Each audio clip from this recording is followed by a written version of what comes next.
Warning: this stream is rated for mature audiences. Viewer discretion is advised.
All right, ladies and gentlemen, welcome back to the Tuba Swan Save the Music.org Theater. My name is Scotty, also known as EBC. If you have not done so yet, please go to savethemusic.org and check out the foundation that they have there. Uh, Basically, a nonprofit organization that supports music in public schools. They can use help, but they do a lot of the hard work in making sure that music programs are always funded and always available for students in public schools. Uh, Tuba Swan would greatly appreciate you checking them. All right, so this is episode 2 of Ancient Airwaves, and we are switching. We did Abbott and Costello, so the comedy genre in our first episode last week.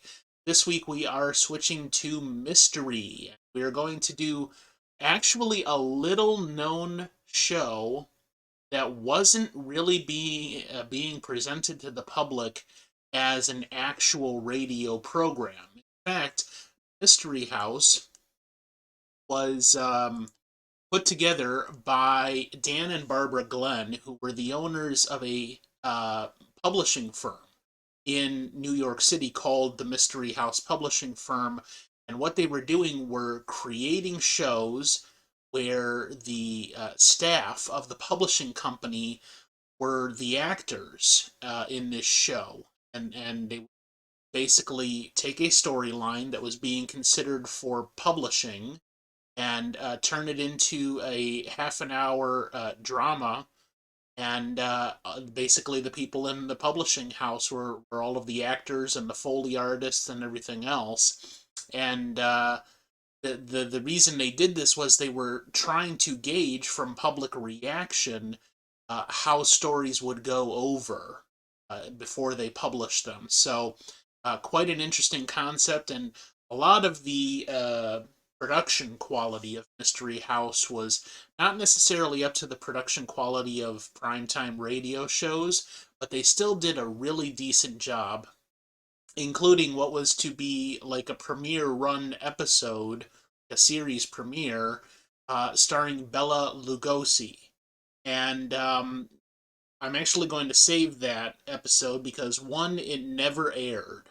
But I'm going to save it for the last show that we do today because they put a lot more production quality into it, and um, to me, it's an example of what Mystery House could have been if they really wanted to turn it into a primetime radio show. So, we're going to get started with that. We've got 3 episodes tonight. The first is called New Lease on Death. It first aired on August 19th, 1945. And I believe their hometown radio station was WGN in Chicago. So all of these, when they first aired, first aired in Chicago and then went out into syndication. Yeah, so that's pretty much it. All right, here we go with Mystery House. I do want to warn you, the audio is a little bit wonky because most of these have been recovered from audio reels that were not kept in the best of conditions. So you may hear some static, you may hear some fading in and out, and in while it's playing, I'm going to be probably adjusting the EQ a little bit to see if I can make it a little more clearer as we go along. So you might hear some changes in the audio quality as we... All right, here we go with the first episode, New Lease on Death.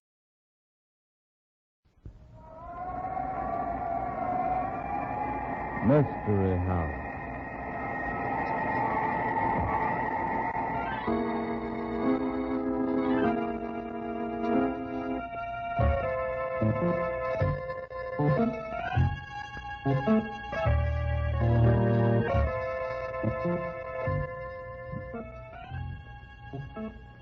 Mystery House, that strange publishing firm owned by Dan and Barbara Glenn, where every new novel is acted out by the Mystery House staff before it is accepted for publication.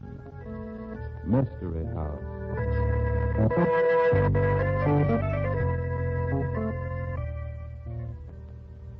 A New Lease on Death. You know, I like that title, Barbie. You'll like the story we're doing tonight, too, Dan. Once in a while, some author sends in the manuscript of a book that's really different.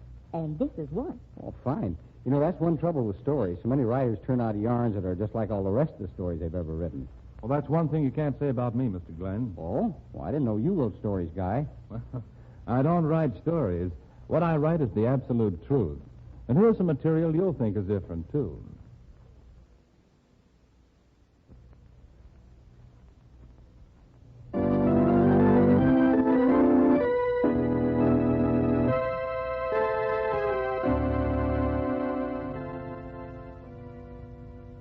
Well, let's get on with tonight's story, huh? Places, everybody. Set the scene, Guy. A new lease on death. The scene is a street in a rather undesirable part of town. A well-dressed couple is stopped by a seedy-looking character who is obviously after a handout. Pardon me, Bud. Suppose you could stick a guy to a sandwich and a cup of coffee? You sure it's for a sandwich? Oh, Larry, don't give the poor bum a lecture. Give him a quarter. Larry, What? I believe it. Larry. Oh, stop him. He's running away. Get him. Bring him back quick. Hey, you. Come back here. Hold on. Let go of me. Let go, I tell you. You haven't got any right to stop me. I can go where I please without... Great Scott. Miriam knew what you was talking about. All right. I made a mistake. If I'd have seen you, I wouldn't have stopped you. Now go on, leave me alone. Ken Starr.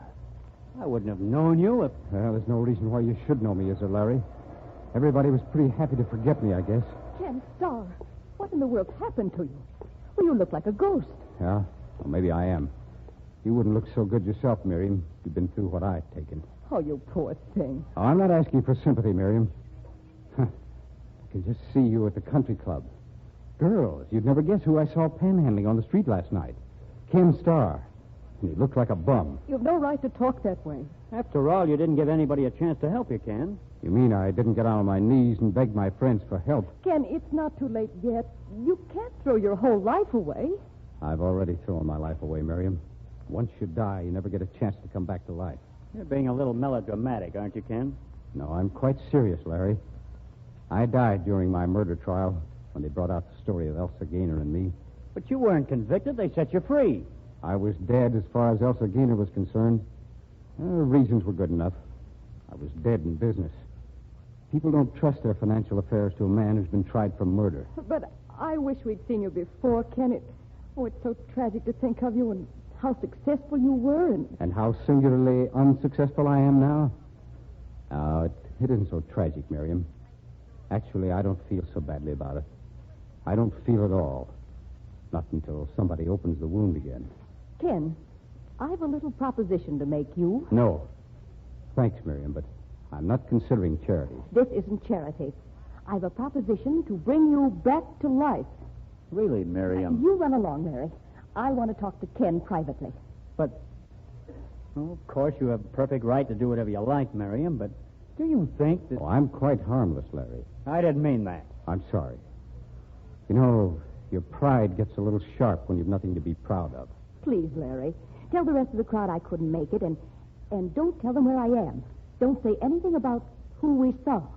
Promise? I don't think this is wise at all, Miriam. I didn't ask you what you thought.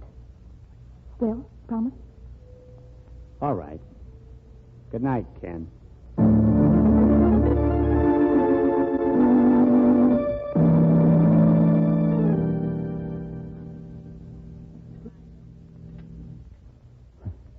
Gosh, Miriam, I've been eating so furiously, I didn't even look at your apartment. It's very neat. Well, it's wonderful what a couple of bestseller books and a feature writer's job will do for a gal. No, that's the best food I've had in months. It was nice of you. Now, I'll be going along. Just a minute. I said I had a proposition to make you. I'm not taking money from anybody, if that's what you mean. Oh, don't be a fool. When I saw you on the street, I got a simply tremendous idea for a book. The title's Comeback. It's the story of a man who deteriorates to nothing and then is given every tool to make a comeback. Very interesting. It's going to be a personal case history with nothing held back. Of course, we won't use your name, but it's going to be a story of you. A guinea pig for the laboratory? No, thanks. Oh, now, don't be stuffy. You earn everything you get, and what you'll get will be a chance to come back to life. Don't you think I got hurt enough before I died, Miriam? Without sticking pins into me again? The apartment across the hall is vacant. I'll rent it tomorrow. We'll say you've been in South America, and you built a new fortune down there. You've just come back and are ready to start in business again. No, I couldn't go through with it. You don't have enough money to... I have enough money to give you a good front. That's all you'll need. You always had more brains than any man in our crowd. With the right front, you'll soon be making a great deal, just like you did before. If I'm up to it. Well, how about it? Why? Well, give me a little time. No. You'll get more and more scared. You're deciding right now. All right. All right. I'll give it a try.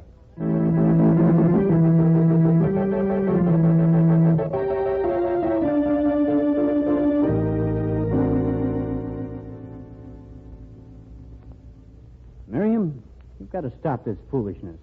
You're riding for a terrible fall. If I get cracked up, Larry, it'll be my funeral. Everybody else is fooled. They think Ken Starr is wonderful. The man who came back, they're calling him. Well, I know he's the man who was brought back. He's getting away with it beautifully. But it can't last, Miriam. He doesn't have the stuff. He didn't have it when he went to trial for murder, and he's lost a lot since. An awful lot. He's a wonderful person, Larry. Life gave him some mighty swift kicks in the pants, but he's the same sweet guy always was underneath. He's just as clever and charming, coming to the surface. And you've no idea what a thrill it is to me to see him grow. Wait till he sees Elsa and a new husband. Watch him fall apart. This is a big town, Larry. With a little handling, he doesn't need to see either Elsa or Harlan McGrath. You're in love with Ken Starr, aren't you? Oh, you don't need to answer me. You're just as simple-minded about him as you were when he was carrying a torch for Elsa. Well, what if I am? I'm not going to see you throw your life away, Miriam. It isn't love, it's an old obsession. I think too much of you to let you wreck everything you have. If Ken Starr would have me, I'd marry him tonight. I've always felt that way. You're a writer and you're in love with drama. You can't tie yourself to a psychopathic case. He's not a psychopathic case. He's... All right, then arrange a dinner. Invite Ken and me. And also invite Elsa and Hiram McGrath. No. He isn't ready. Either you arrange that dinner or the show's all over. You wouldn't. You fool the rest of the town with your story about Ken getting back from South America. But you can't fool me. Remember? I was there. Either you have that dinner party or I'll blow your little game sky high.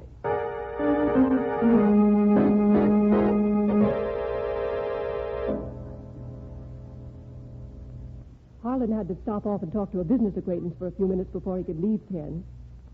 And anyway, I wanted to see you alone first. You're looking very handsome, Ken. You're as lovely looking as ever, Elsa. You know, your voice still does things to me. Oh, that's very flattering. Oh, I'm so glad to know you've done so well. But I've missed you, Ken. I've never missed you, Elsa, because you've always been with me. Well, you've improved at making pretty speeches.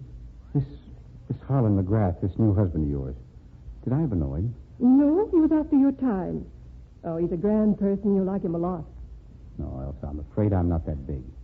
Ken, please, you won't make a scene. I couldn't bear Oh, it. you never could stand scenes, could you, Elsa? You'd always been shielded from unpleasantness of any kind till you married Bill Gaynor. And you got a big dose of the wrong side of life and ran to me for protection. Well, I suppose I should have testified at your trial, but I was so frightened. I never did believe you killed Bill, though. Oh, it's very big of you, Elsa. Maybe it was that I thought I knew who had killed him, and I was afraid to testify. I've always been such a coward. What? You had evidence that you held back? Evidence that would have cleared me? Well, I'm not sure. Ken, don't look at me like that.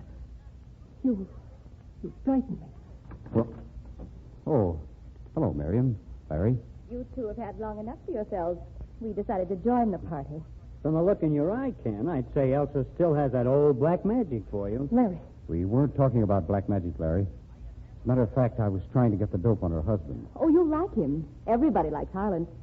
This time, I'm afraid there's no excuse for you to come dashing to Elsa's rescue, Ken. Oh, by the way, where is Harlan? There's no need to wait for him. He wasn't sure how long he'd be detained and said for us to go right ahead and start dinner.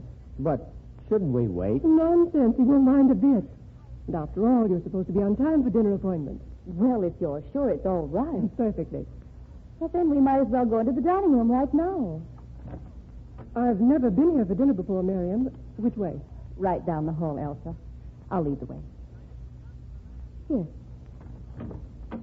Well, Harlan's already here. Harlan, why didn't you come into the living room? Well, he's sitting at the table. There's something wrong. Harlan, what's the matter? Why don't you say something? He's sick. Just a minute. Great Scott. He's dead. What? Oh, no. No, that can't be. Well, here we go again. I don't suppose there's a scratch on his right hand, is there? Yes.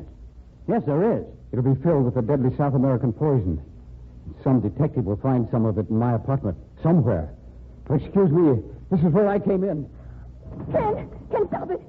Get him away from that window. Ken, what do you think you're doing? Oh, if you let go of me, I'll jump, Miriam. Oh. I don't think I'm up to going through all this again. Larry, help me. Sit down, Ken. I guess we'll have to call the police.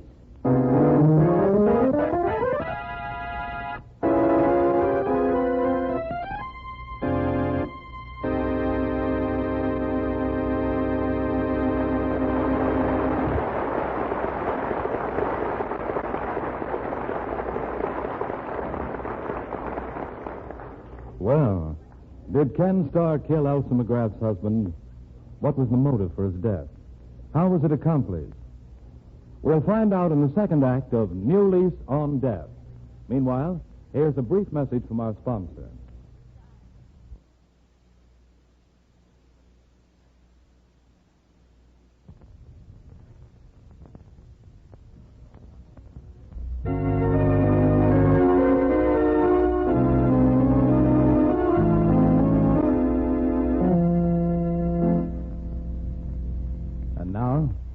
2 of New Lease on Death. Detective Cedric Darnay has taken over and seems quite perplexed at what should be a simple case. You are most helpful, Mr. Starr. Sure, why not? I've been through all this before. It's a repeat performance. You'll find the poison in my apartment, just across the hall. Where? Well, I'm afraid I can't help you there, Darnay. You'll have to look around. But it'll be there. Don't you worry. You are admitting that you killed Miss McGrath? Sure, why not? No, he didn't do it, Mr. Darnay. He couldn't have done it. No? Why not? He was standing in the living room talking to Elsa McGrath when Larry Montag and I walked in. Elsa said her husband had been detained by a call on a business acquaintance. I see. You think, then, there is no possibility of collusion between Mrs. McGrath and Mr. Starr? Why, of course not.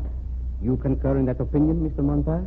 Why, I guess so. To be honest about it, I wouldn't know. That's ridiculous. Ken and I hadn't seen each other for 4 years till we met here. I'll swear to that. Swearing to a statement does not impress me, Mrs. McGrath. You see, a murderer has already done something so much more serious than breaking an oath. Oh, what's all the talk about? Why don't you put me under arrest and get it over with? You think, because of your previous unfortunate experience with Miss McGrath's first husband, you will be in great trouble? What do you think? No, Donnie. I know when I've been struck out. And whoever did it the first time's good enough to do it again. Possibly. Mrs. McGrath, tell me, you're having trouble with your husband? No, certainly not.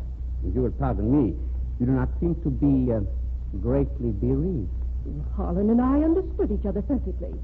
Ours was no madly romantic love affair, but we were fond of each other, and, well, it was a very satisfactory arrangement. She isn't capable of any real feeling for anybody but herself. She let Ken Starr go through hell rather than be smeared in court. Why, you little... And I thought you were my friend. Nobody could be a friend of yours if it involved anything on your part. You're the most selfish woman that ever lived. Oh, I am I? I saw what you were up to when I came into the living room tonight. You'd thrown Ken to the wolves, but he came back alive. And when you saw him, you were planning how you could put him back on your shelf. Really, Miriam? Oh, don't give me the grand dame stuff. You never wanted him in the first place, but you never wanted anybody else to have him either. You fool, what are you trying to do? Let this detective get us all into trouble? I ought to... Oh, please, go right ahead. Don't mind me. I find it most interesting. I'm sorry. I suppose I should be ashamed of myself. I take it, Miss Shelby, you feel you are a far more suitable mate for Mr. Starr than Mrs. McGrath. How dare you talk like that? I dare a great deal, Miss Shelby. You are afraid to put your emotions on display, hmm? Murder is the most primitive of all emotions. Well, I guess I've made a fool of myself. All right. I'm in love with Ken Starr, and always have been. What? Mr. Darnay, it seems that nobody's ever fallen for the right person around here. Elsa's first husband was in love with a chorus girl, and Ken Starr was in love with Elsa. Elsa was, well, in love with herself. And Miriam Shelby carried the torch for Ken. And I've been hanging around Miriam for 5 years, more or less, without results. That is most helpful information, if correct, Mr. Montag.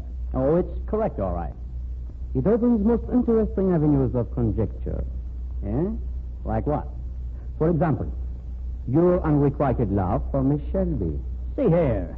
Are you accusing me of murdering Harlan McGrath just to get Ken Starr out of the picture? I make no accusations, Mr. Montag. I merely theorize. I remember at the time of Bill Gaynor's death. Remember, I told you tonight, Ken. I had a feeling maybe I knew the murderer. Based upon what? Bill had said something about having to see Larry Montag and said he didn't know why Larry wanted to see him. That's a lie. I had no appointment with Bill Gaynor. I never had a business appointment with him in my life or his. It's a fine time to be tossing in a thing like that. Over 4 years after his murder. The mills of the gods grind slowly. Sometimes, Mr. Montag. As I recall, the same method was used for Mr. Gaynor's murder. Is that not correct? Sure. Identical. Well, why don't you run across the hall to my apartment and find the poison? Here are my keys.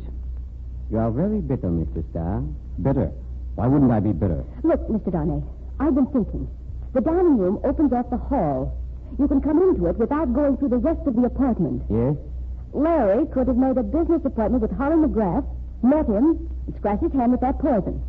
Then he could have brought him into the dining room, left him, and come up to the front entrance of the apartment. Miriam, you don't know what you're saying. Anyway, it won't stand up, Miriam. Why not? Nobody'd make the mistake twice of using his own name and setting a murder rendezvous.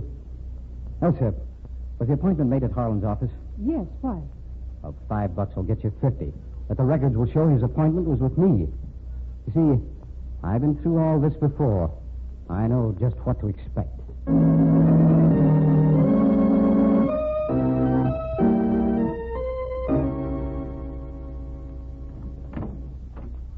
Oh, how do you do, Miss Shelby? Sit down. I'm honored by having you visit my office. Ken told me. You found the poison in the back of a dresser drawer in his apartment. Yes. And the appointment was with Kenneth Starr, too. At least that name was used. Your theorizing was right last night, Mr. Darnay. It must have been Larry Montag. It had to be. He planned all this to get Ken out of the way. You seem more sure of yourself, Miss Shelby. I've a good reason for being positive. It was Larry Montag who planned that dinner party. He said if I didn't have it, he'd tell the whole town how I picked Ken up out of the gutter and reclaimed him. Why did you not tell me this before? Well, I didn't realize how important it was. It seems to be the one thing I needed. It doesn't stand to reason that a man who narrowly escaped conviction of one murder would commit a second murder in the identical manner and plant clues against himself all over the place. Then you put Larry under arrest? Yes, immediately.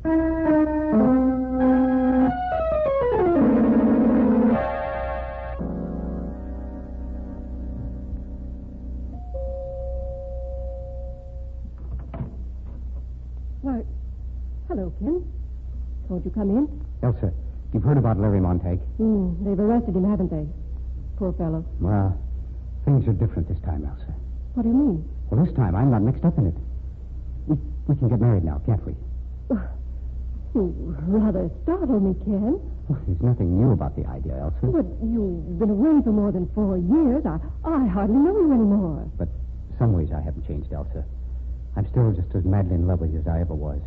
You still mean more to me than anyone else in the world.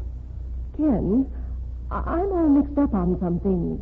This job of yours in South America that everybody said was so tremendous. Then, while the detective was there, Larry said something about Miriam having picked you up when you were down and out. What difference does it make? Well, it makes a good deal of difference. It better not, Elsa. Don't look at me like that, Ken. After all, I'm used to nice things. I have expensive tastes.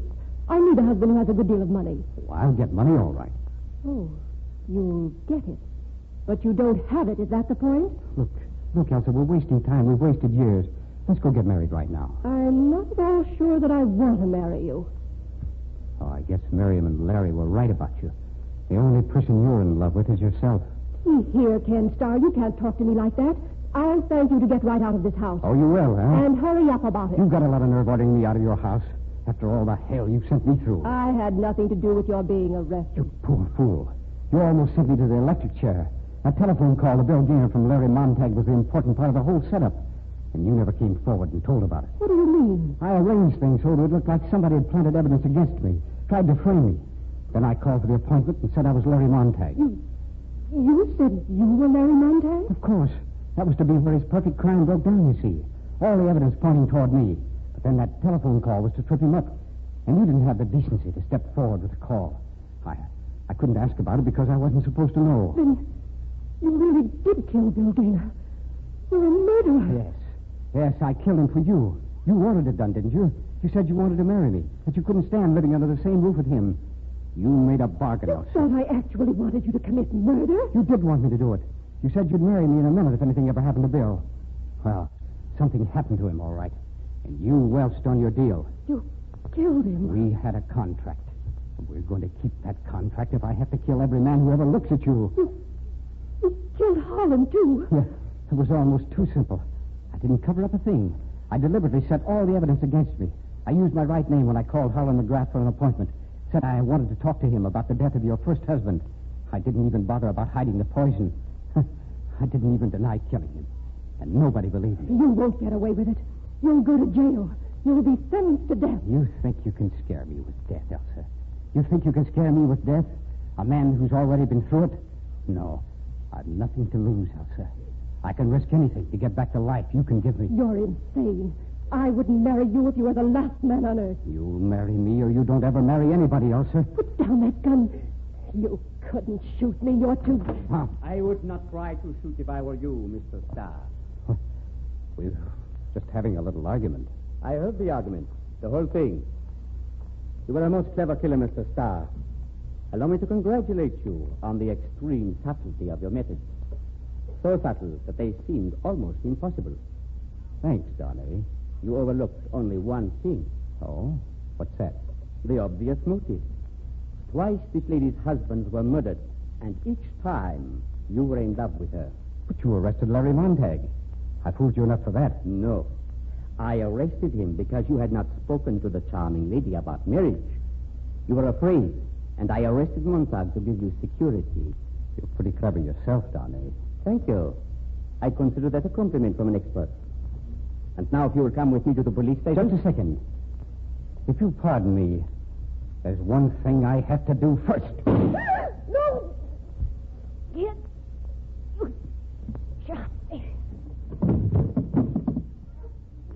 I'm ready now, Donnie. Here's my gun.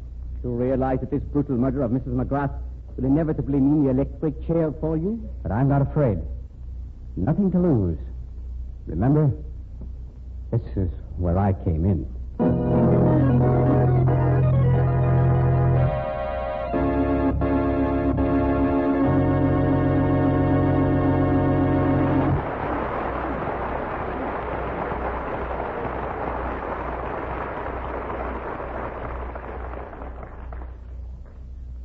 Well, Barbie, what's the story for next week?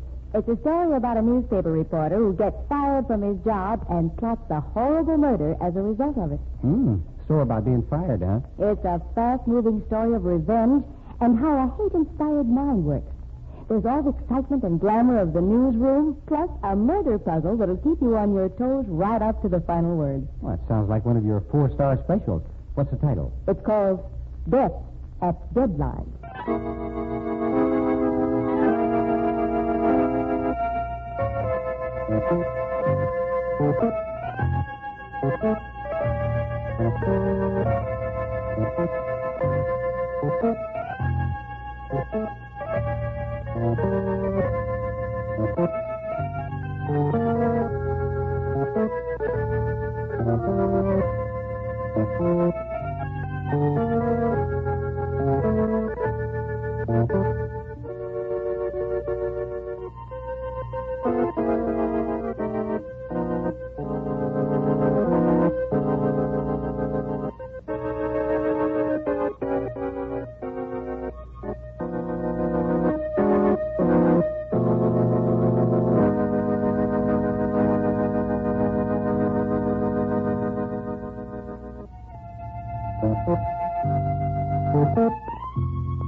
All right, so that's the first episode, and A New Lease on Death. We're going to take a short commercial break and then come back for the second episode, complete with quartet. Stay tuned.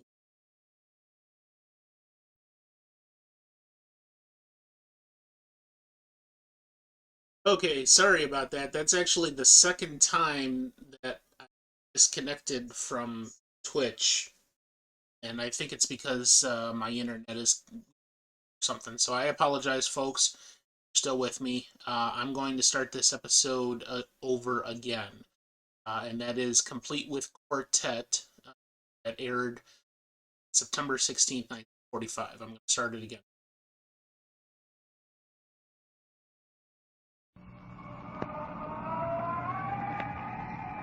Mystery House.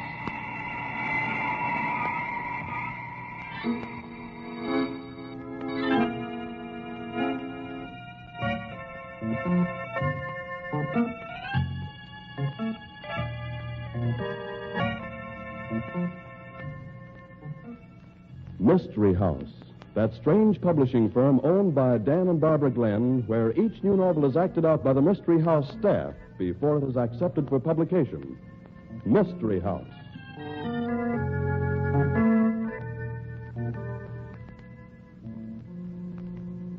I understand I'm going to be doing a very sinister character in tonight's Mystery House story, Barbie. You can say that again. Gives me the creeps. Complete with quartet, huh? That's the title. What does it mean? Why, haven't you ever seen advertisements for funeral homes in which the copy listed a price for funeral services complete with quartet? Oh. Speaking of advertisements. Which is precisely what you're always doing, Tom. Right, Mr. Glenn. And here's a message from our sponsor.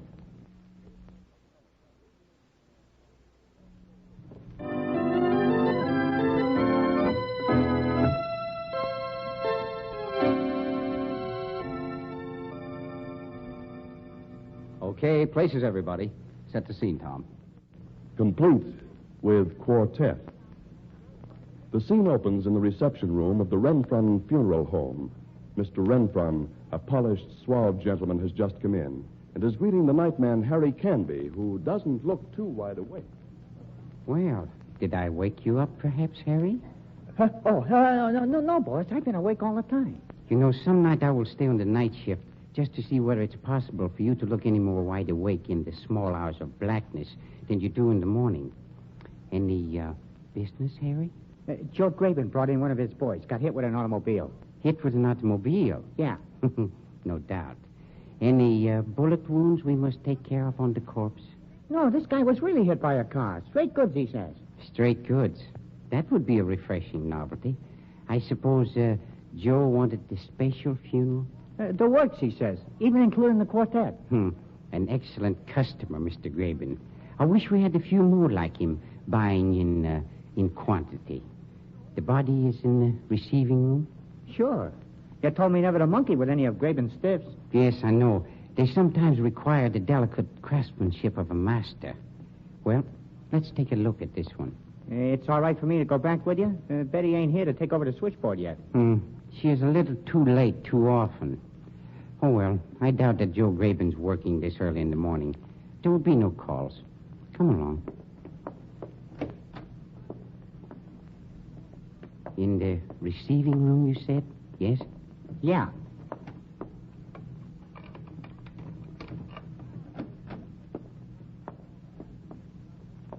This mangled one over against the wall? Yeah, that's the one. But the other one. You said nothing about... There wasn't any other one, boss. Honest, just the one. This man on the table in the middle of the room. Who is he? Oh, I never seen him before in my life, boss. Honest, Shut up. Stand back. He's been shot through the heart. Murdered, huh? No. He was probably playing with a cap pistol and it went off accidentally. You blundering idiot. Who brought this body in here? Nobody, boss. Well, from the extremely dead look of the gentleman, it's rather obvious that he did not walk in here alone. Somebody brought that body in here last night. You and I. We have to own the keys. I don't know a thing about it. I should have known better than to have a stupid, blundering idiot like you on night duty here. What am I going to do with this body? Maybe somebody will come in and claim it. Don't tax my patience, Harry. Are people in the habit of claiming the bodies of murder victims? Would anyone admit bringing it in? No, maybe not at that. Harry, I think we're going to have a very private funeral. Huh? Somebody has entrusted this body to us for burial. Somebody who appreciates our skill and tact. Fortunately, we have another body. Oh, I don't get you, boss. A grave will have to be prepared for the other body. The funeral for Joe Graben's boy will not be until tomorrow. Tonight, we bury the stranger beneath the grave that Joe Graben's late friend will occupy tomorrow. Oh, what good will that do? You mean saving the price of a cemetery lot? You moron. I mean that nobody would ever think of looking for a murdered man's body in the graveyard, particularly if the body is beneath another coffin. When they find one coffin in the grave, they look no further. You see, it's very simple. Yeah. Meanwhile, I have a little work to do, Harry. You mean fixing up Joe Graben's boy? No, that is a routine matter. Even you could handle it. No. I have a much bigger job. What? Determining who gets the bill for the most profitable funeral that we have ever conducted. Huh? Somebody who knows about the work I do for Joe Graben has selected me for the disposal of a body. I have been chosen as a goat. And somebody's going to pay very dearly for that choice, Harry. I'm going to play detective.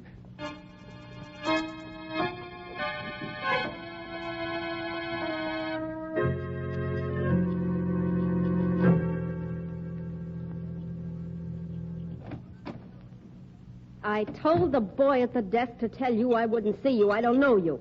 Carl Renfron is the name. Perhaps you've heard of the Renfron Funeral Home, one of the finest in this part of the country. Beautiful chapel, pipe organ, and a special quartet for the deluxe service. What is this, a gag? If it is, it isn't very funny. My business is never very funny, Miss Dare. What do you want of me? You sing in one of Joe Graben's nightclubs, yes? Sure. What of it? I suppose you read in the paper this morning about the disappearance of a handsome young detective. I don't read the papers. Get out of here. His name was Peter Harley, and he was working on a shake-up of the local underworld. How should I know anything about him? You had a date with him last night after your last show. How do you know? That is neither here nor there. You were the last person to see him alive, as far as the police know. The cops? They know I had a date with him? Not yet. They won't know until I tell them. But you said you didn't want to cooperate with me. And so I'll have to tell them, of course. What do you want? Did you kill Peter Harley, Miss Dare? Did I? Hey, what is this anyway? He ain't dead. I would make a substantial wager on that. But you don't think I killed him? I had a date with the guy. If you will pardon my saying so, that hardly eliminates you as a murder suspect. Don't tell me you were madly in love with him. Your kind doesn't fall in love with anything except cash. I don't know whether I ought to tell you what it was all about or not. Then perhaps I'd better go to the police. No, I'll tell you. That's better. He wanted to get some dope on Joe Graben. Said he'd give me $100 for what I could tell him. I didn't plan on really telling him anything. You were interested in the $100? Sure, that's all. Why did you kill him, Miss Dare? I didn't kill him. If anybody killed him... Yes? Nothing. You make it very difficult for me, Miss Dare. The police... Okay. If anybody killed him, it was that new piano player at the club. You seem quite positive. Well, Harley didn't give me the $100. Said I was holding out on him, that if I wasn't careful, he'd have me thrown in the clink, the louse. He said, if there's any tip-off on me, you get it, Marie. Yes? That doesn't seem to prove anything about the piano player. No, he'd been sauntering over to the piano and talking to her all evening. And he had a date with me. She's new in the joint. What's her name? Where can I find her? Her name's Betty Lanning. What? Repeat that, please. Betty Lanning. Why? You want her address? No. I think I can find her without too much trouble. But what makes you think this Betty Lanning had something to do with his death? He left me here at my hotel. I was scared of what he said about the police and me giving a tip-off to Joe Graben. I headed back for the elevator and then ducked out the side door and followed him. I was afraid he was going to tell the cops something about me. Where did he go? Well, he walked up a couple of blocks to a little all-night lunchroom, and Betty Lanning was there waiting for him. Thank you, my dear. You've been of great help to me. Perhaps I will give you the $100 that Peter Harley refused to pay you. Oh, yeah, just bet. You will come with me. There's a matter of establishing identity of the corpse beyond reasonable doubt. I ain't going anywhere with you. I don't even know you. You will, my dear. Of course, if you prefer to have an introduction through the police. Okay, I'm coming.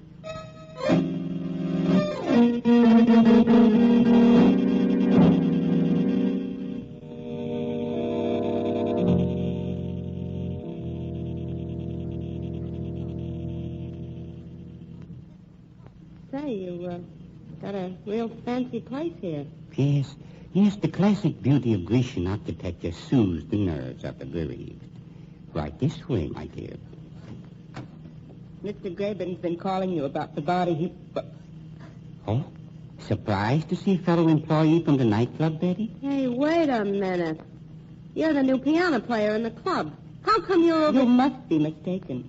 I work here. Oh, no, I ain't mistaken. You play the piano. I'm afraid bluffing won't do you much good, Betty. And I want to apologize to you. Apologize? For what? Well, I thought you were rather lazy and shiftless the way you've been coming in late in the mornings and Here I discover you're holding down both a day and a night job. Rather admirable. I don't know what you're talking about. Oh, don't deny it, my dear. I would be rather proud if I were you. Won't you show Miss Dare back to the receiving room, Betty? Miss Dare? But why? She wants to identify a friend. All right, but I don't have any key. I have. And I'm going with you. This way, Miss Dare.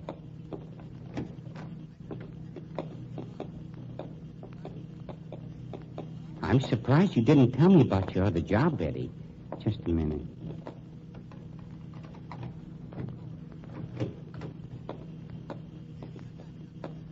Show her the body, Betty. It's this one over here that she's interested in. All right. Pete! Pete Harley! What have you done to him? You murderer! Ah, so you knew the man, too. You and Miss Dare both. You killed him. You'll never get away with this. I did not kill the man, but I really can't let you run around screaming that I did. You've been working for me and working for Joe Graben. I wonder who else you're working for. What do you mean? I wonder if perhaps you might not be a spy. I wonder if you might not have put this man's body in here. You're insane. A man should know his employees better, Miss Lanning. I really think it's time for us to have a heart-to-heart talk. I've nothing to say to you. I've an idea you'll change your mind about that. Hello. Actually, I'd just as soon you didn't. You'd make such a beautiful corpse. You wouldn't dare kill me. Hey, this is where I leave. I'm sorry, Miss Dare. I'll have to insist that you stay. Has Harry left yet, Miss Lanning? No, he was cleaning the chapel. Oh, fine. I was afraid he might have gone. And he does so want some experience in embalming.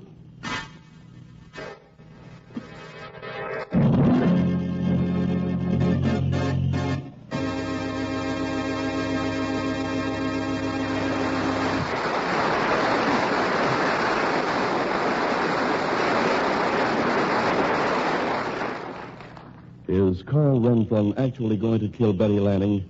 And who killed Peter Harley, the detective? Why was his body left in the Renfron funeral home? We'll find out in the second act of tonight's story. Meanwhile, here's news from your sponsor.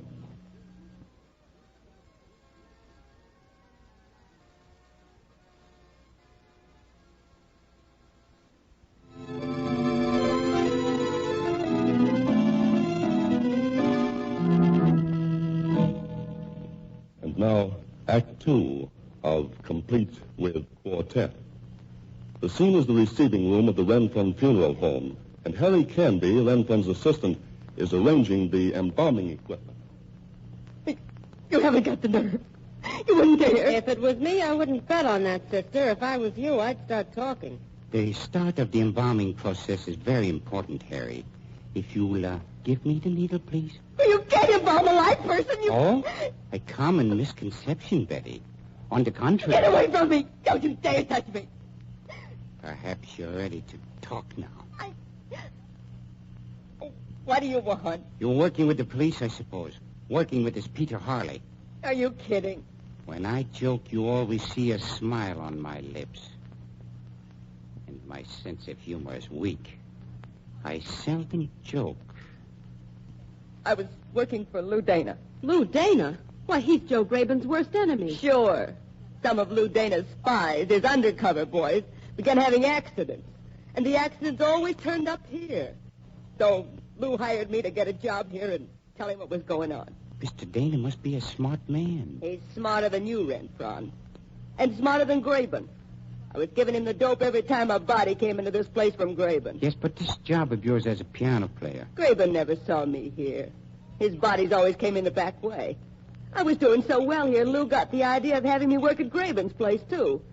We were finding out everything Graben was doing. A much smarter girl than I gave you credit for being, Miss Land. And you better be careful how you treat me, too. Because Lou Dana's got enough on you to hang you. If I were in your place, Miss Lanning, I should worry about my own neck.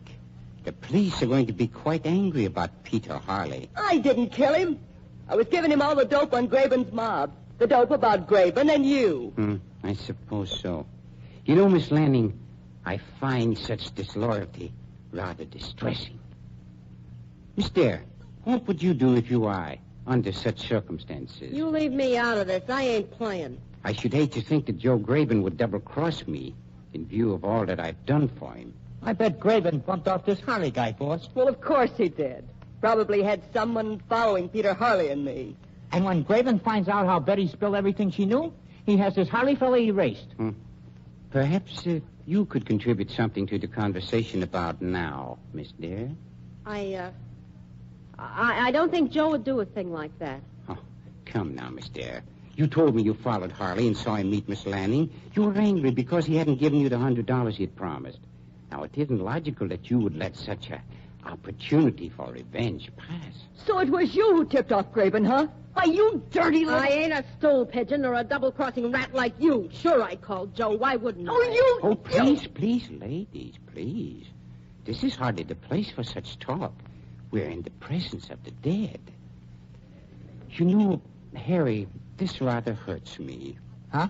Joe Graven, he's been such a fine customer. And to think he tried to take advantage of me.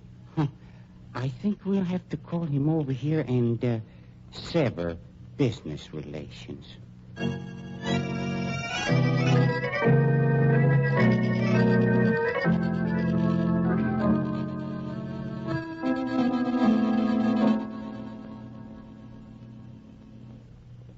What's the matter, Renfron? Cops making a fuss about the guy I brung in last night? Which one, Mr. Graven? What do you mean, which one? Oh, really, Mr. Graven, you hurt me deeply. I've always endeavored to give you the finest service. Funerals worthy of much finer people than those that you have brought me. Everything has always been conducted on the highest plane, with the finest music, the most excellent caskets, beautiful flowers. Okay, quit selling me. I ain't kicking. I paid you plenty, too. I never beefed on the prices. What's wrong with you? If you wanted a free funeral for one of your victims, why didn't you ask me? I don't like deceit and trickery, Mr. Graven. You're off your nut. I don't know what you're talking about. This extra corpse you slipped in here last night, Mr. Graven. Are you crazy? I brought in one. Harry's seen me. I told him all about it. Wasn't even a hot job. Ah, but the one you brought with him, Mr. Graven. The one you neglected to report. You lie. Please, Mr. Graven. Perhaps you'd like to see him. This way, please.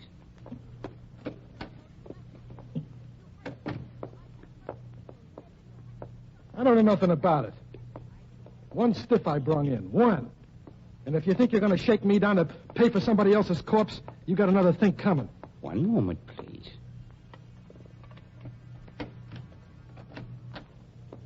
In here. Hello, Joe. Hey, what's it? Marie Dare. And Betty. Say, what's going on here anyhow? One thing that's going on, Joe, we found out what a rat your new piano player is. Lou Dana she was working for, spying on you. Quiet, please, Miss Dare, quiet.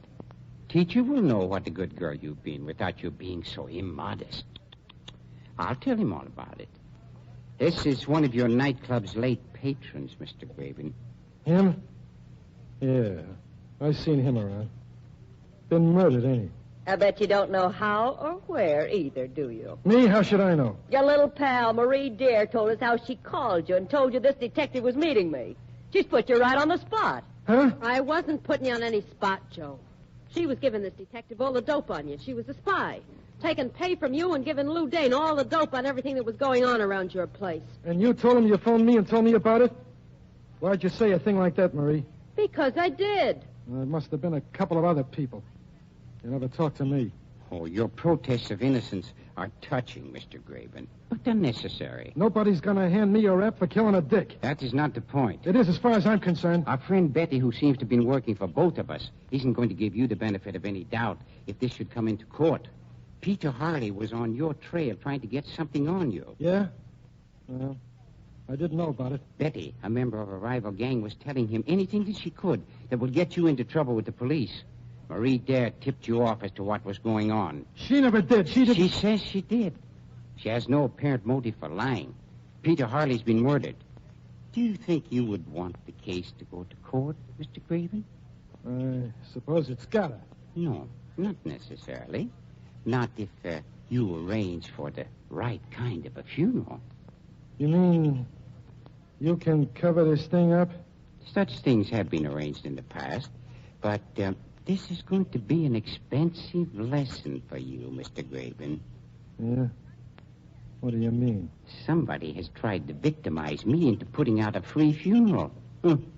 This man died trying to uphold the law. A noble hero shot down in the prime of his life. He deserves last rites of genuine elegance. Okay. How much do you want? I should say about $50,000 should cover it very nicely. 50,000? Well, that's blackmail. Oh, but it will be a superb funeral. Flowers, special carpet at the cemetery, the red one, even the quartet. You'll guarantee I don't take the rap if I pay you the dough? When the Renfront Funeral Home takes charge of a funeral, I assume every responsibility. I guarantee you that you'll never be charged with Peter Harley's murder. Of course, Mr. Graven, you will make the payment in cash, in advance.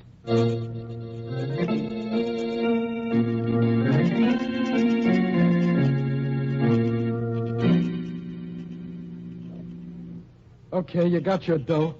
I guess I can go now. Have you finished counting the money, Harry? Yeah, 50 grand. It's okay. I ain't gonna forget the way you shook me down, Mr. Renfron. No, I don't suppose you will. Give me the money, Harry. Here you are, boss. Thank you, Harry.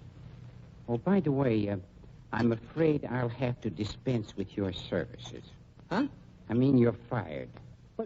But I ain't done anything, boss. I could hardly have a murderer working for me, Harry. Particularly such a stupid murderer. What do you mean?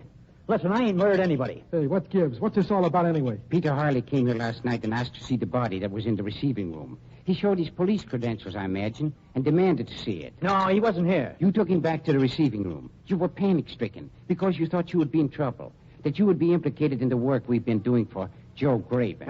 You're making this up. You've been receiving most of Mr. Graven's cases at night.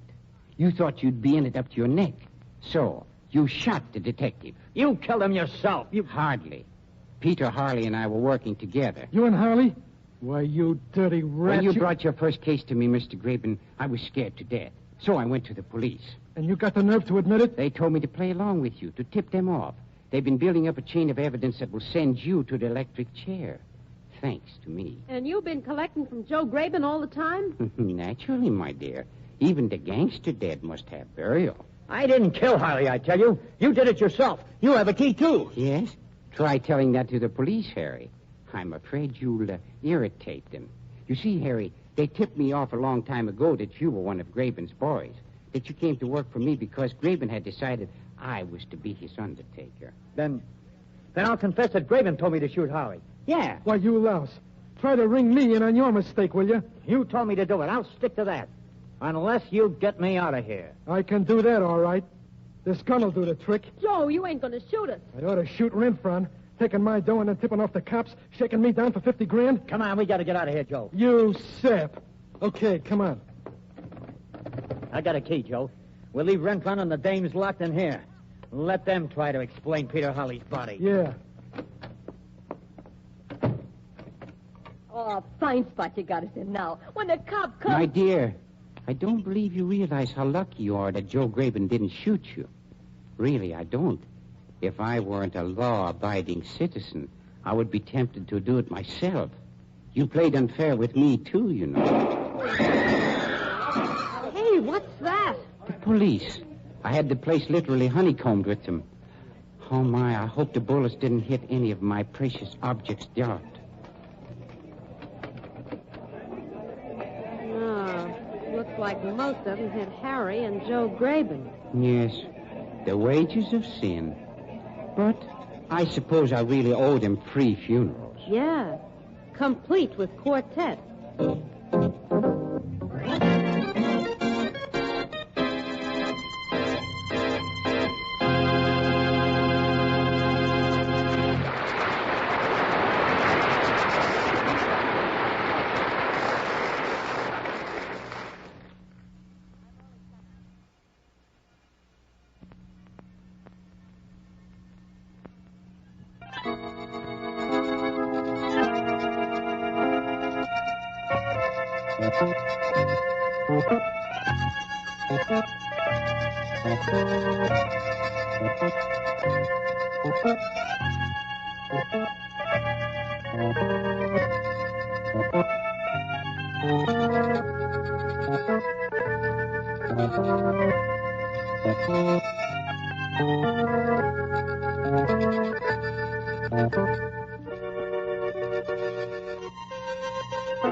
And I do love that organ. They do such a fantastic job, I think, in a lot of these old programs of putting that electric organ that was so prevalent in a lot of the 40s and 50s horror movies into and translating it into suspense. So yeah, great job with the music, at least in my opinion. I love hearing that theme song for Mystery House.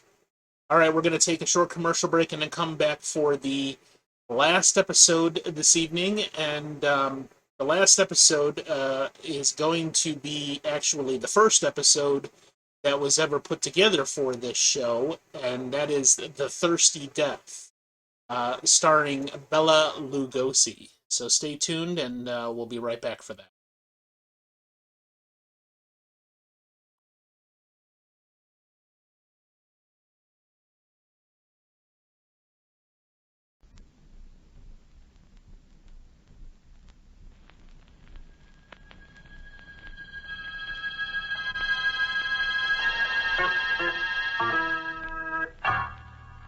This is Bela Lugosi, welcoming you to Mystery House. Mystery House, starring Bela Lugosi. Mystery House, where live again the stories of the greatest mystery theater the world has ever known, the Grand Guignol of Paris. Mystery House, where tonight the distinguished actor John Carradine joins Bela Lugosi in presenting The Thirsty Death.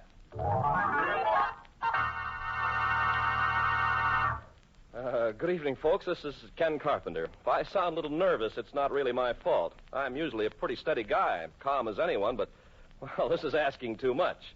Bela Lugosi alone is enough to scare you. John Carradine isn't exactly soothing to your nerves, but put them together in a story set in darkest Africa with mad dogs howling in the background and, whew, well, find out for yourself.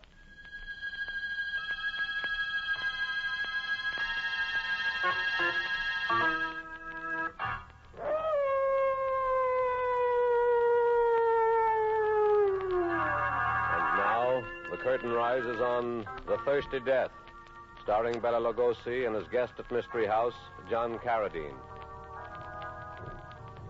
Do you hear those native drums? You know what they're saying? Eve Plazante does. That is why her heart is pounding to the mounting cadence of those ceaseless drums. That's why she's hurrying faster, faster, hurrying through the North African forest in the oppressive heat of this humid afternoon. And that is why Mollard, her native houseboy, follows unwillingly, his eyes rolling fearfully in their wide sockets. Mollard, faster. Walk faster. Missus, please, better we go by. Don't talk such nonsense. But, Missus, Thirsty Death walks. All around us is Thirsty Death. You hear, Missus? Do you hear? Oh, stop gibbering like a frightened child. Anyway, we've gone too far to turn back now. We're almost halfway to the village. No, better we go back. Better we... go back. Mollard, don't leave me here alone.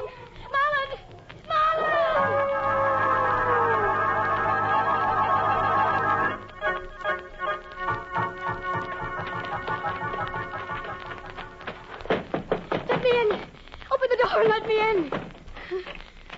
Eve, it is you. Renee! I couldn't believe my own ears.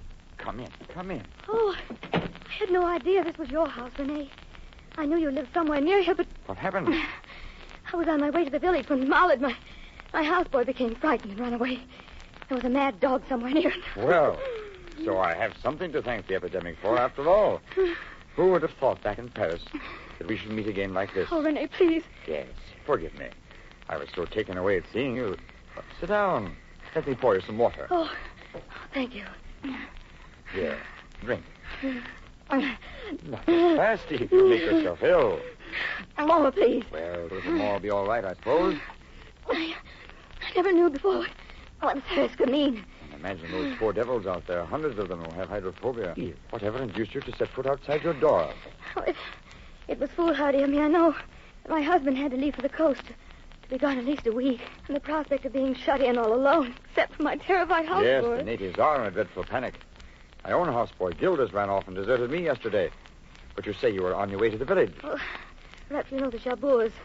I was going to stay with them until Francois, my husband, returned. Eve, are you happy with him? Him? You mean my husband? Of course we're happy. Very happy. Then why, when I first learned who the new doctor and his wife were, did you send back word by Gildas that I would not be welcome in your home? Because you were afraid that seeing me might rekindle our love? Wasn't that it? No, Renee. It's because Francois is such a jealous husband. Middle-aged men with beautiful young wives usually are. Well, I'm rested now. I must be on my way to the village if I'm to make it by nightfall. But you can't go out there again. I must. Oh. Renee, you loved me once. I love you still. Then go with me. Take me to the village. Very well. But you're still tired. Rest a bit longer, then we'll stop. Strange, isn't it, Renee? Strange and wonderful. And doesn't it prove something to you, Eve? When you sent me away back there in Paris, because your parents wished you to marry this Dr. Plassant, I chose the farthest, most inaccessible, most uncivilized spot I could think of. Yet here I am, too. Eve. With my husband. Does he know that you were once in love with another? With me? With another, yes. I'm not sure. Oh. Those dogs. You set one's spine a-tingling. But I'll have my gun, of course. Hydrophobia turned him into such a snarling, howling, frothing beast that they had to smother in between two mattresses. Oh, it's a ghastly disease. And yet there are fools, criminal fools, who refuse to obey the order that all dogs be killed. I didn't hesitate to kill all 4 of my pets. Eve, why do you suddenly look at me like that? Oh, nothing. There's a dog in your home, isn't there? Yes. But that's sheer folly. Francois refuses to do away with him. That's another reason why I couldn't bear to remain home. I was afraid. What manner of man is this husband of yours? He says he needs the dog for experiments. Please, Renee, we mustn't delay any longer. It gets dark so suddenly out here. Very well. I'll get my gun. Renee. What's the matter? Somebody's outside. Probably Gildas, that poor houseboy of mine, coming back at last. No, it... Eve, who was it you said you saw just through the windows? Why do you? My husband. Your husband? I thought you said. He mustn't find me here, Renee.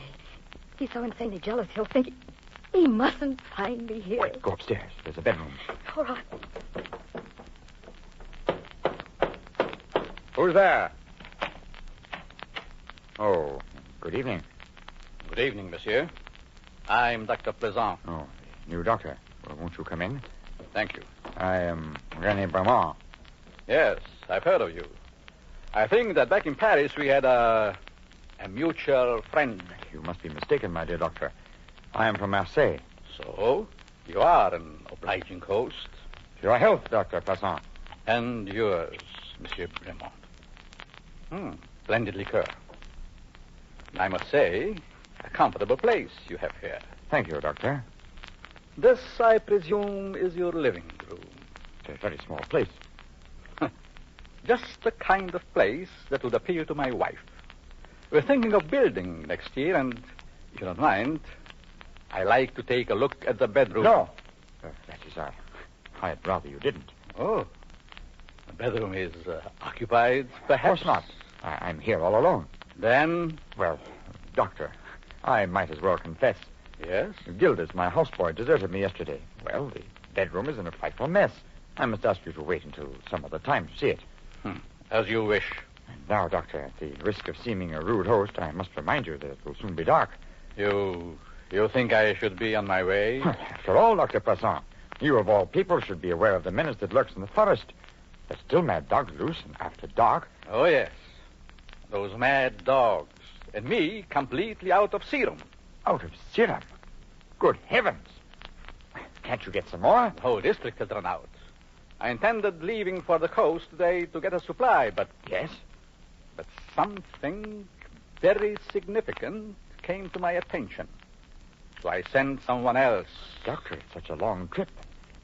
Why, this means that for at least a week, every case of hydrophobia in this district must necessarily be fatal. Yes, monsieur.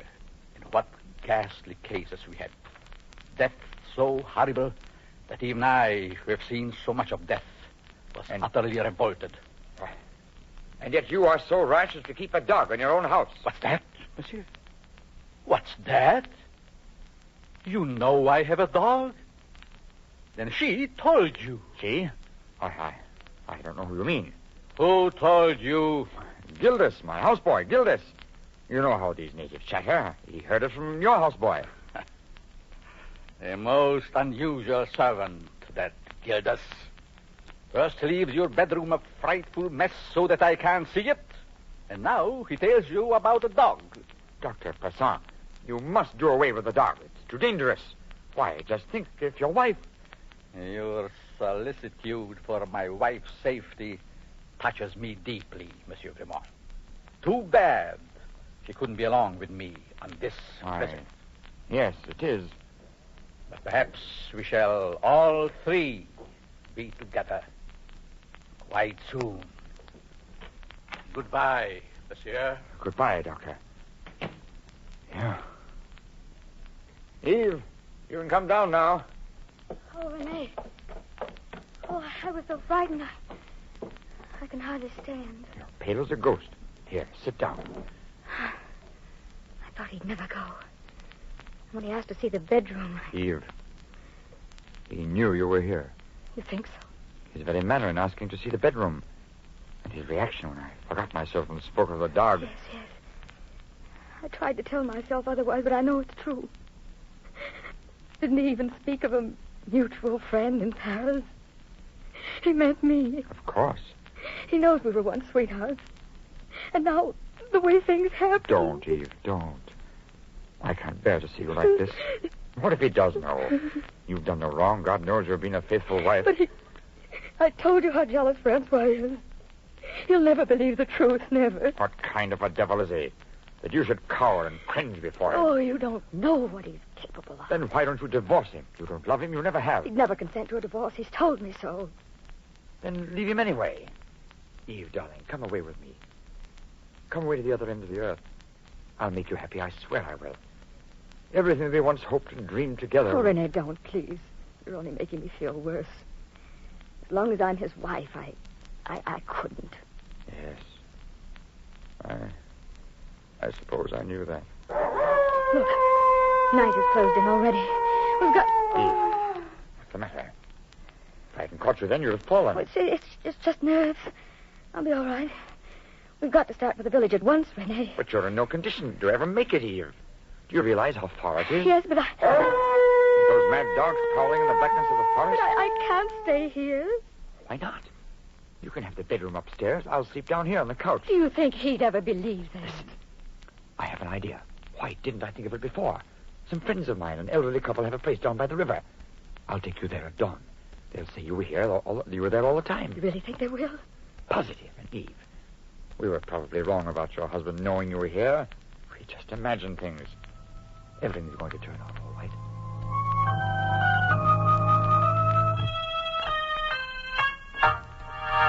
Renee! Renee! What is it? What's the matter? Oh, Renee. Oh, I had such a terrible nightmare. I woke up screaming. Poor thing. Why, you're actually trembling. What time is it? Well, as a matter of fact, we'd have had to get up soon anyway. It's just about dawn. Well, then, if you don't mind, I'll go back downstairs with you. I hate to be alone. Sure thing. I'll start right in fixing breakfast. I had a restless night, too. Wouldn't be a bit surprised if I was going to have another bout of malaria. My head's spinning, and I ache all over. Sit down. I light the lamp. Just this eerie blackness. Here's a match. Oh, there.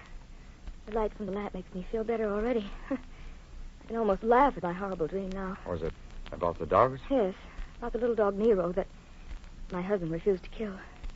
I dreamed that right before my eyes, the dog changed into the shadowy figure of a man. No wonder you woke up screaming. But that was only the beginning of the dream.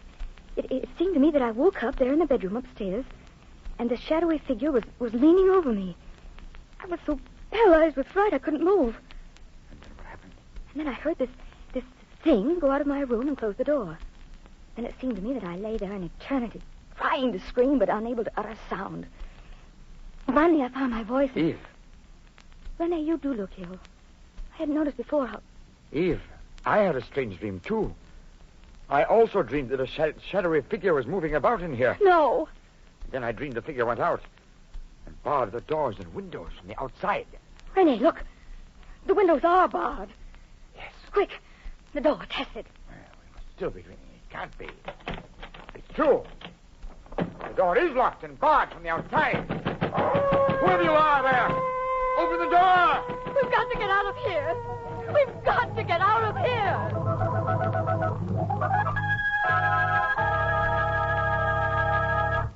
Well, I hope you're not frightened yet, because this isn't anything. Wait till you hear Bela Lugosi and John Carradine in the second act of The Thirsty Death. And wait till you hear those howling dogs.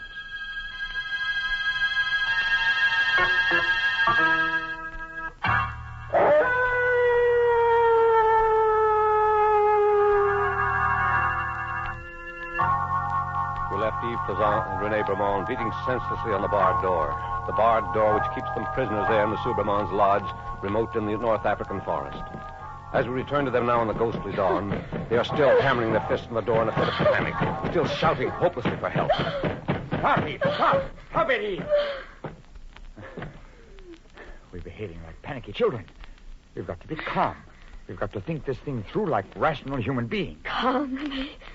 Rational? Yes, of course. We wake up and find the door and windows barred from the outside.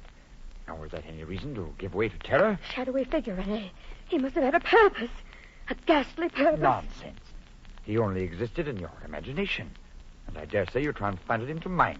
For all we know, Gildas may have done this just as a joke. You don't really believe that, Rene. Certainly I do. Or if it wasn't Gildas, maybe it was some native with a twisted sense of humor. Oh, Rene, we've got to get out of here. Naturally, and it shouldn't be very difficult if we use our heads. Now, let's see. Why, of course. I have a hatchet over here in the drawer. Oh, Rene. Gone. Rene, he took it. Whoever locked us in took it. Now, don't get hysterical again.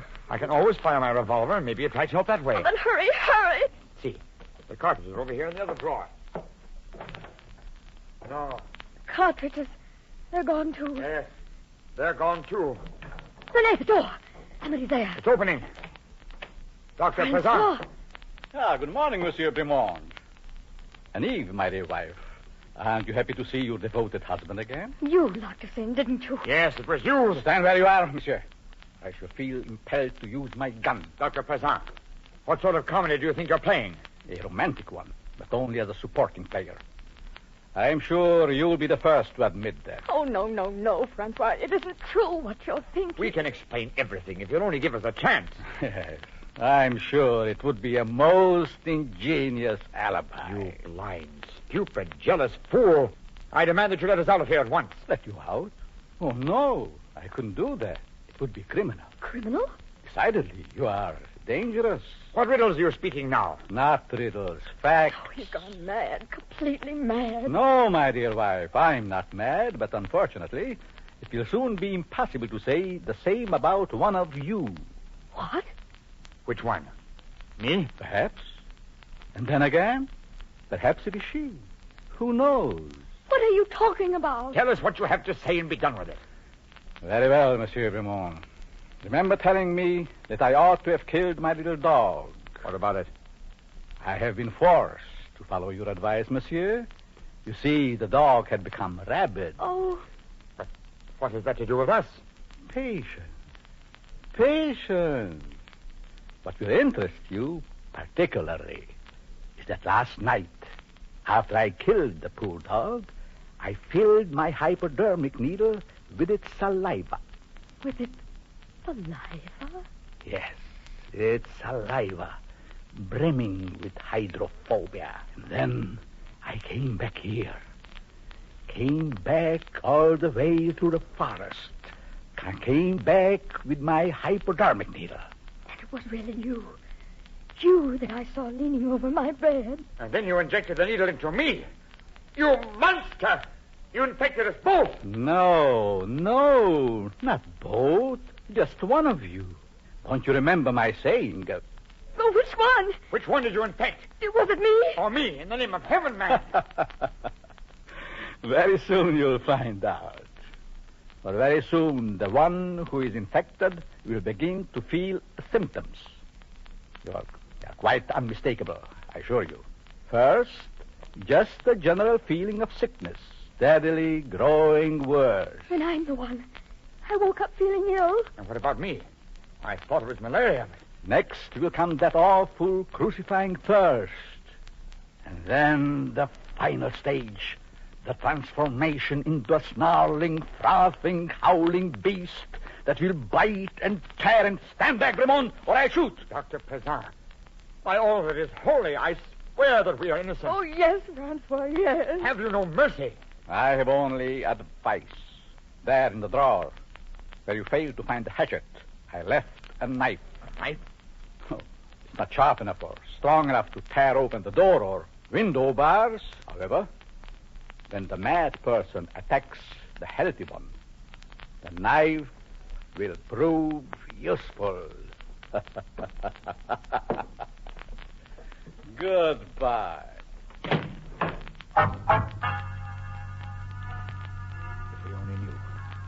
If we only knew which one of us it was. Not me.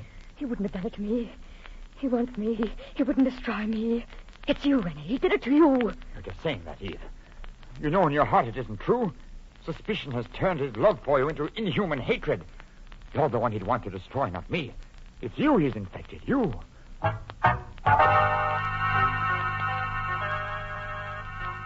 First, just a general feeling of sickness, steadily growing worse. General feeling of sickness. Steadily growing worse. What he said. What's that you're saying, Eve? Renee, there's no longer any doubt about it. It was me that he infected. No. It was me. Just as he said, the symptoms are unmistakable. Why should I lie to myself or you any longer? I'm the victim. You're sure, Renee? You're positive? Would to God that I weren't. General feeling of sickness.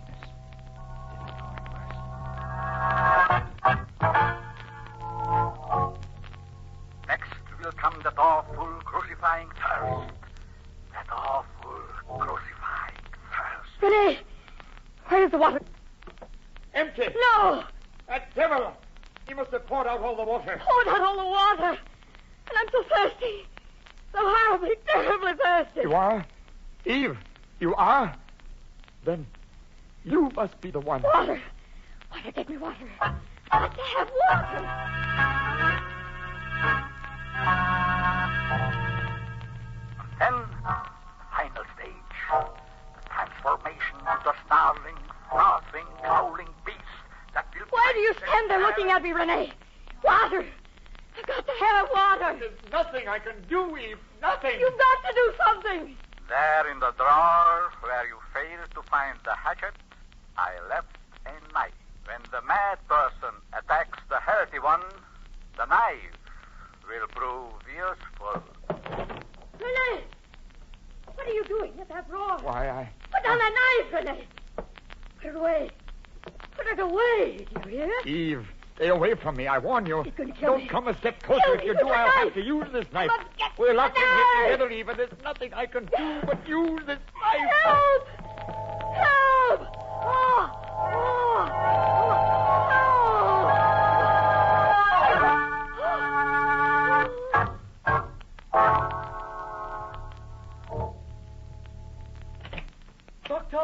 Doctor, see, I come back. Yes, Mallet. You come back. Missus, where is she? I think she is. The home was Monsieur Bremont, where you took her. Monsieur Bremont? No, Doctor. Molly not take Missus anywhere. Molly get scared of dogs. Run away and leave Missus all alone in forest. Come back now to say very sorry. Don't lie to me. You took her to Monsieur Bremont yesterday. Just as you had probably taken her many times before. No, no. Tell me, Mallard, No. how much did she pay you for keeping her secret? Secret? What secret you talk about? Don't taunt me about it. You lied, devil. Oh. It won't do any good. I found her with Monsieur Bremont. Who this Monsieur Bremont? Molly not know. If you say that once more, I'll flog you. Huh? The game is up. I've caught her with her lover and... Molly not know what you talk. Yesterday, Mrs. say go with her to village. On way, dog come. Molly run. Leave Mrs. behind. Now, come back to say very sorry. A very Oh. clever story, Oh, Mallard. yeah. And who knows? Yeah. I might have been fool enough to believe it, if not for this. Oh, you get letter. Yes, a letter. Last night, while visiting Monsieur Bremont's lodge, I found it in a drawer hidden under a box of cartridges. It's in her own handwriting. Doctor, what letter say? I couldn't bear to read what my wife wrote to her lover. I haven't read it. But I will now. I'll read it now. Mrs. very good to Molly. Very good to Molly. Doctor, what is it?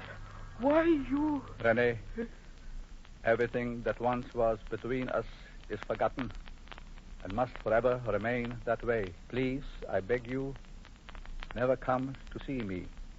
And if ever we chance to meet, remember, I am Madame Plaisant and not the girl who... Oh, dear God. What have I done? Doctor, where you go? Quick, Barrett, come. Maybe there is yet time.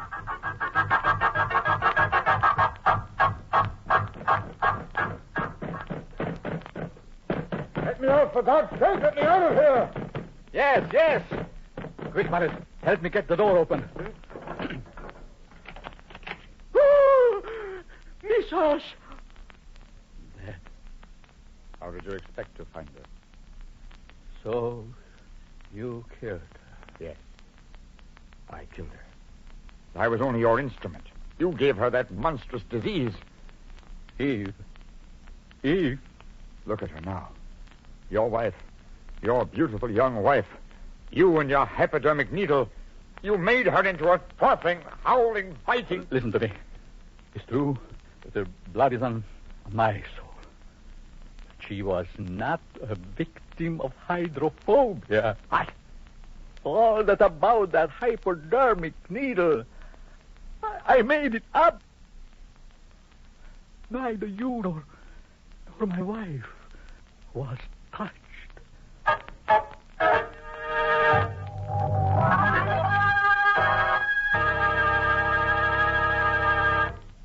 Ladies and gentlemen, that was The Thirsty Death, starring Bela Lugosi and John Carradine with Lorene Tuttle. What's the matter, Ken? We didn't frighten you, did we? Well, I'm afraid you did, Bela. That was pretty scary. Oh, that was nothing. Nothing? No. Wait till you hear next week's story. The Grand Guignol play about a woman who was buried alive. And my guest will be the beautiful and charming Simone Simon. Hope you and your audience will join me next week at Mystery House.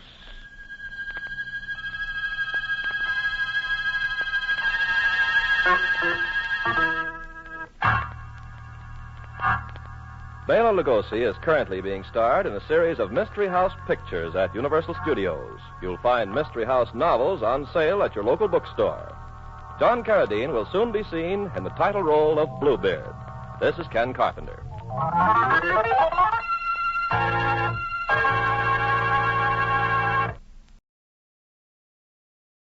All right. So that is the show for this evening. I believe we're going to go raid Stuff Babies. Put that together here.